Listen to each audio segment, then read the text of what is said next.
안녕하세요. 도전하는 귤씨입니다. 오랜만에 친정 엄마와 함께 쭈꾸미를 먹으러 왔습니다. 귤씨는 매운 것을 잘 못 먹는 편인데 가끔 매운 것이 땡길 때가 있습니다. 먹을 때는 스트레스도 풀리고 맛있지만 먹고 나면 속이 좋지 않아 항상 후회합니다. 매장 오픈 이벤트로 경품 추첨을 한다고 하여 저도 한번 응모해 봤습니다. 응모권 3장을 주셔서 다 귤씨 이름으로 적어서 냈으나 아쉽게도 연락은 오지 않았습니다. 혹시나 하는 가능성에 인스타 라이브 영상을 봤는데 1시간 정도 되는 영상 길이에 놀라 창을 닫아버렸습니다. 역시 무언가를 얻으려면 그에 상당한 노력과 시간을 들여야 하는 것 같습니다. 그냥 서로 양보하고 배려하고 그래 그래 이쁘게 살아. 밥만 먹고 헤어지기는 아쉬워 근처 카페에 왔습니다.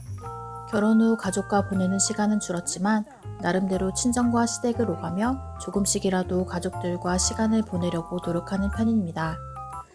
시간을 맞추기가 쉽지 않아 한 달에 한 번 만나는 것도 힘들지만 대신에 조금씩 추억을 쌓는 중입니다. 유튜브를 시작해서 좋은 점 하나는 가족의 모습을 기록으로 남길 수 있다는 것입니다. 아마 부모님들도 자식들이 보고 싶으실 때 도전하는 귤씨 채널을 자주 찾지 않으실까 합니다. 마철씨 머리를 자르러 왔습니다. 마철씨는 3주에 한 번 정도 머리를 깎습니다. 1년에 두어 번 미용실에 가는 귤씨에 비하면 미용에 들어가는 지출이 많기는 하지만 마철씨 나름대로 가격이 착한 미용실을 다니고 있습니다. 마철씨가 이발하는 것을 보고 저도 갑자기 머리를 자르고 싶어져서 전부터 눈여겨보았던 동네 미용실에서 커트를 했습니다.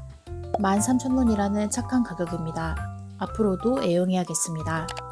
구독 중인 유튜브 채널들에서 같은 라면을 드시는 것을 보고 저희도 한번 주문해서 먹어봤습니다. 인도네시아 미고랭 라면인데 5개에 3,000원입니다. 양이 적은 것 같아 5봉지를 다 끓였더니 절반 가까이 남았습니다.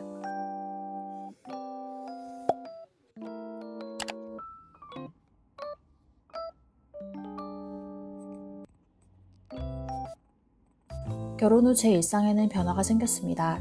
퇴근 후 화상영어 강의를 시작하게 된 것입니다.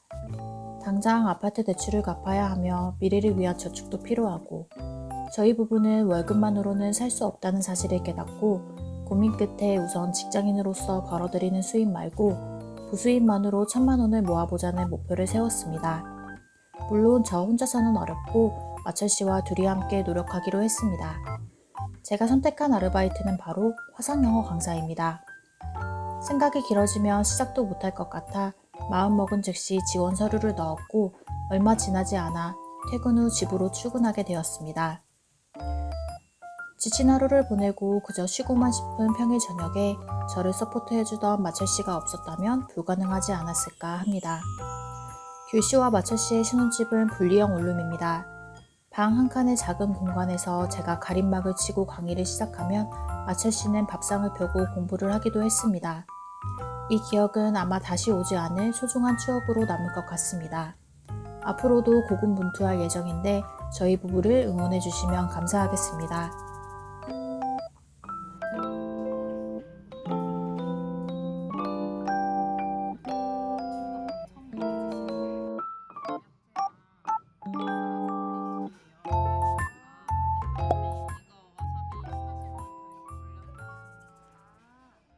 마철씨와 함께 새로 생긴 도서관에 왔습니다.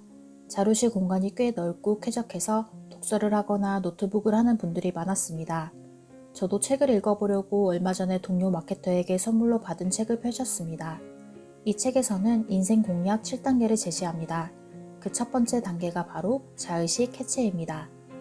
자의식 해체란 자기 합리화, 쓸데없는 고집, 감정적인 태도 등을 버리고 자기 객관화를 할 수 있게 되는 것입니다.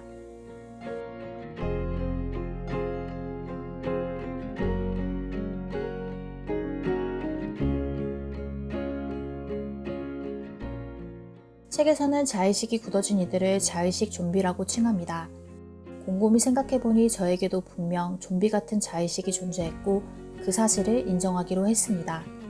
저는 예전부터 경제적 자유, 시간적 자유, 그리고 공간적 자유를 누리는 디지털 노마드의 삶을 꿈꿔왔습니다. 한때 프리랜서 마케터로서 시간적 자유와 공간적 자유는 달성할 수 있었지만 경제적 자유는 이루지 못했습니다. 책을 읽다 보니 제가 경제적 자유를 이루지 못했던 그 본질적인 원인에 대해 파악할 수 있었습니다. 저는 자의식대로 살았으며 남의 성공 방식을 그대로 따라하려 했고 효과 있는 실천을 하지 않았기 때문이었습니다. 저는 여전히 디지털 노마드의 삶을 지향합니다. 제가 원하는 삶에 가까워지기 위해 저를 내려놓고 객관화하는 습관을 들일 수 있도록 노력해야겠습니다. 책을 읽다 보니 출출해져서 밥을 먹으러 나왔습니다. 이 집은 새로 알게 된 맛집인데 일본식 마제면이 특히 맛있습니다. 마철 씨와 저는 식성이나 양이 비슷해 맛집 메이트로 딱입니다. 오후에는 도서관, 저녁에는 맛집. 오늘 하루 만족스러운 하루를 보낸 제 자신이 너무 기특했는데 이것도 자의식 과잉이 아닐까 하는 생각이 들었습니다. 밥을 먹고 산책을 해야겠다 싶어서 운동장을 찾았습니다. 마철 씨는 저를 만나기 전부터 러닝크루 활동을 해왔습니다. 하프, 10km, 5km 등 수십 개의 마라톤에 나가 완주 메달을 가져왔다고 합니다. 본격적으로 러닝하기 전 몸을 푸는 마철 씨를 보다가 바로 앞에 출발선이 눈에 들어왔습니다. 30대 중반 부부를 줄 세웠을 때 지금의 교시 부부는 어떤 숫자 앞에 서 있을지 궁금했습니다. 5쯤 되려나 하고 생각하다가 이것도 자의식 과잉 같아 7 정도로 여기기로 했습니다. 8이 아닌 까닭은 그래도 자의식을 인지하고 해체하려는 시도를 하고 있기에 그 점을 반영한 것입니다. 저는 원래 단거리 달리기에 소질이 없습니다.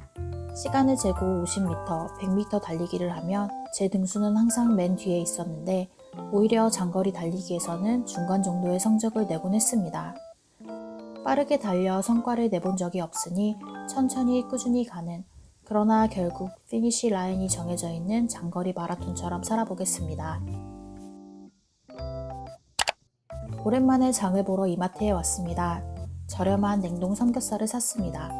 냉동실에 넣어두고 볶음밥을 해먹을 때 요긴하게 쓰일 예정입니다.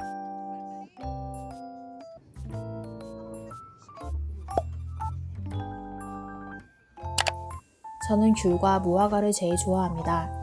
무화과가 보여 사왔는데 집에 와서 보니 숨겨져 있던 부분에 곰팡이가 핀 것을 발견했습니다. 과일 가격이 싼 것도 아닌데 2개나 곰팡이가 쓸어 있어 조금 속이 상했습니다. 이렇게 규씨와 마철 씨의 한 주가 지났습니다. 이번에는 제 이야기를 많이 나누었는데 제 생각과 일상에 조금이나마 공감과 위안을 느끼는 분들이 계시면 좋겠습니다. 오늘 또 영상 봐주셔서 감사합니다. 다음 영상에서 뵙겠습니다.